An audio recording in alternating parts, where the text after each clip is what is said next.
तो आइए दोस्तों हम अब उस पॉइंट पर चलते हैं जहां से रानी लक्ष्मीबाई ने छलांग लगाई थी। हरबोलों के मुख से हमने सुनी कहानी थी, खूब लड़ी मर्दानी, वो तो झांसी वाली रानी थी। दोस्तों इसी पंक्ति के साथ हम आज का वीडियो शुरू करते हैं।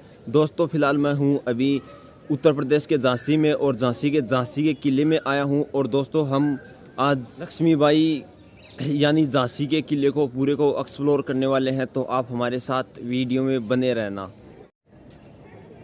दोस्तों जो अभी आप देख रहे हो ये है कड़क बिजली तोप, और ये इसके मुख पर देख सकते हो सिंह की आकृति बनी हुई है और इसके अंदर आज भी वो गोला अटका हुआ है। तो हमने आपको इसकी थोड़ी सी कहानी भी बताने वाले हैं। आप देखिए सबसे पहले इस कड़क बिजली तोप को।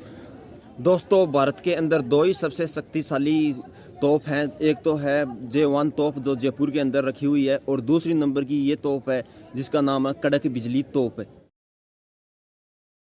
दोस्तों जब यहाँ पर अंग्रेज़ों ने आक्रमण किया, विद्रोह किया, तो उस समय यहाँ पर गोले दाग रहे थे वो अंग्रेज़ भी, और ये तोप है इससे भी यहाँ पर लक्ष्मीबाई के जो सैनिक थे वो यहाँ से गोले दाग रहे थे। लेकिन दोस्तों क्या हुआ, ये सबसे शक्तिशाली होने के बाद भी लक्ष्मीबाई मारी गई, क्योंकि दोस्तों जब वो इस साइड से देख सकते हो अंग्रेज़ इस साइड से गोले दाग रहे थे, और जब उस साइड से गोले दाग रहे थे तो वो सभी के सभी गोले वहाँ पर जा रहे थे उस गेट पर, जहाँ उस गेट के पास में एक गणेश जी का मंदिर है। और लक्ष्मीबाई थी वो रोज़ गणेश जी की पूजा किया करती थी, तो वो नहीं चाहती थी कि हमारे मंदिर में किसी भी प्रकार की टूट फूट हो। इसी वजह से जब यहाँ पर विद्रोह हुआ तो इस तोप से आक्रमण गोले दागना बंद कर दिया गया, और इसी कारण से आज हमको इसके अंदर एक गोला बीच में ही अटका हुआ दिखाई देता है। और दोस्तों यहाँ के गार्ड ऐसा भी बता रहे थे कि ये तोप इतनी शक्तिशाली थी कि जब यहाँ से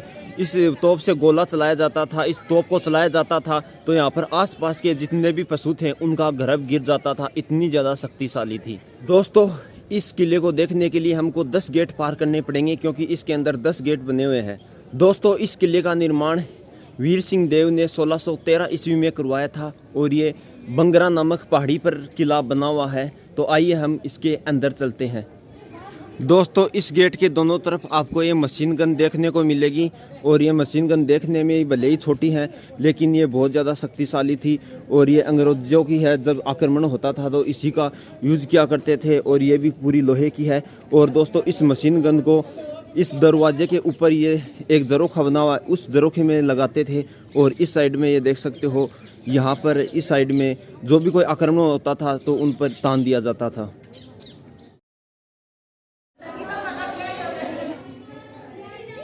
दोस्तों बात आती है 1842 के। 1842 के अंदर राजा राव गंगाधर ने मणिकर्णिका से शादी की। मणिकर्णिका का नाम शादी के बाद लक्ष्मीबाई रखा गया, और लक्ष्मीबाई के 9 साल बाद यानी 1853 के अंदर उसको एक पुत्र हो जाता है, पुत्र की प्राप्ति होती है। पुत्र बहुत ज़्यादा बीमार था, इसी वजह से 3 महीने में उस पुत्र की मृत्यु हो जाती है, और पुत्र की मृत्यु होने की वजह से राव गंगाधर राजा था वो भी बहुत ज़्यादा बीमार पड़ जाता है, और वो अपने ही परिवार से एक पुत्र को गोद ले लेता है, और नवंबर 1853 में राव गंगाधर की मृत्यु हो जाती है। मृत्यु होने से एक दिन पहले उस गोद लिए हुए पुत्र का नाम दामोदर राव रख देता है।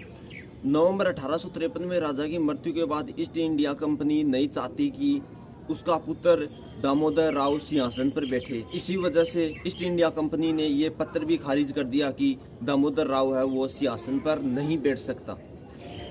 अभी आप दोस्तों जो तोप देख रहे हो ये है माँ भवानी की तोप।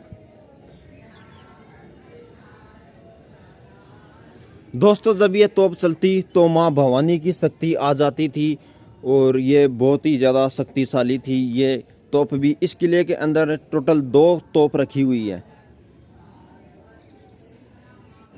गणेश जी के मंदिर के पास ये रास्ता जाता है, उस रास्ते से हम जाते हैं तो हमको एक गेट और देखने को मिल जाता है। ये गेट देख रहे हो ये उसी समय का गेट है जिस समय इस महल को बनवाया गया था, इस किले को बनवाया गया था। तो दोस्तों देखिए ये कितनी मोटी लकड़ी से बना हुआ है, इतनी मोटी लकड़ी से बना हुआ है कि इसको तोड़ना बहुत ही मुश्किल है। और जो आम आदमी थे वो इस रास्ते से आया करते थे, और जब यहाँ पर आक्रमण किया राजाओं ने तो ये नहीं टूटा, लेकिन यहाँ पर इसको आग से जलाया गया था तो उस समय ये बिल्कुल भी टूट चुका था। लेकिन अगर दोस्तों हम इस गेट की लंबाई की बात करें तो ये लगभग 20 से 25 फुट लंबा गेट है। दोस्तों जो अभी आप मेरे सामने ये दरवाज़ा देख रहे हो, इसको बारादरी दरवाज़ा बोला जाता है। और वो राजा था राव गंगाधर, उन्होंने अपने भाई के लिए इसको बनवाया था। और जो राजा गंगाधर राव था उसका भाई वो बहुत ज़्यादा नृत्य के अंदर शौकीन था, नृत्य का बहुत ज़्यादा शौकीन था, तो यहाँ पर नृत्य वगैरह किया करते थे। जो अभी आप ये अंडरग्राउंड एक टंकी देख रहे हो, इसके अंदर पानी भरा रहता था और ये देख रहे हो आप पाइपलाइन सिस्टम से यहाँ पर पानी आया करता था और वो इसको वहाँ से पानी आता था तो यहाँ पर टकराता था और इसी टकराव की वजह से बीच के अंदर यहाँ पर एक फव्वारा लगा रहता था। और साइड में भी आप देख सकते हो फव्वारे लगे हुए हैं जो आज टूट चुके हैं पूरी तरह से, हमको दिखाई नहीं देते हैं। तो वो फव्वारे चलते थे तो वो बहुत ही ज़्यादा सुंदर लगते थे। और दोस्तों इसको बारादरी दरवाज़ा इसलिए बोला जाता है क्योंकि इसके अंदर 3 गेट है एक साइड में और चारों तरफ से 3-3 गेट है, इसी वजह से यहाँ पर 12 दरवाजे बने हुए हैं, इसी कारण इसको बारादरी दरवाज़ा बोला जाता है।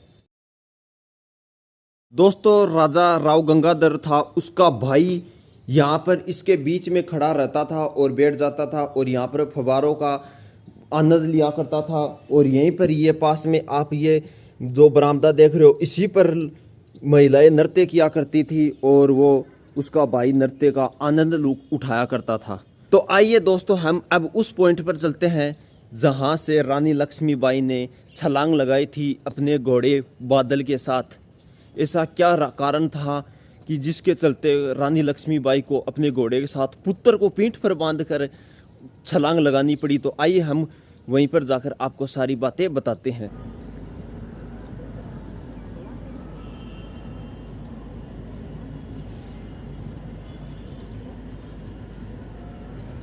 दोस्तों नवंबर 1853 के अंदर राजा गंगाधर की मृत्यु होने के बाद अंग्रेज़ों ने 1854 के अंदर रानी लक्ष्मीबाई को इस किले को छोड़ने के लिए मजबूर किया और उस रानी लक्ष्मीबाई को रानी महल में रहने के लिए बोला गया। और 1854 के अंदर लक्ष्मीबाई थी वो यहाँ से रानी महल में चली गई और अंग्रेज़ों ने मासिक भत्ता भी देना शुरू किया जो 5000 रुपये प्रति माह की वेतन से हिसाब को उसको भत्ता देने का काम शुरू किया। उसके बाद 3 साल बाद दोस्तों 1857 के अंदर अंग्रेज़ों ने विद्रोह शुरू कर दिया और उसके बाद 1858 का समय वो आया जिस समय रानी लक्ष्मीबाई ने इस किले से अपने पुत्र को पीठ पर बांधकर यहाँ से छलांग लगा दी थी अपने घोड़े के साथ। दोस्तों जब रानी लक्ष्मीबाई के सभी सैनिक मारे गए तो अपने घोड़े को लेकर यहाँ से छलांग लगाई गई थी। आप ये जगह देख रहे हो, यहाँ से अपने घोड़े के साथ बादल के ऊपर बैठकर अपने पुत्र को पीठ पर बांधकर यहाँ से छलांग लगा दी गई थी। और जिसकी यहाँ से छलांग लगाई थी उसकी हाइट की बात करें तो वो लगभग 15 मीटर की थी। दोस्तों भारत के अंदर 2 ही सबसे शक्तिशाली घोड़े रहे हैं, एक तो महाराणा प्रताप का जो चेतक घोड़ा था और दूसरा लक्ष्मीबाई का जिसका नाम था बादल घोड़ा। तो दोस्तों यहाँ से छलांग लगाने के बाद वो बादल घोड़ा था वो थोड़ा ग्रसित हो गया था, उसका पैर टूट गया था और उसके बाद यहाँ से वो लक्ष्मीबाई थी वो कल्पी चली गई थी। कल्पी उसका गांव था और उसके बाद कल्पी में उस पुत्र को थमा दिया था क्योंकि अपने नाना के पास चला गया था वो पुत्र।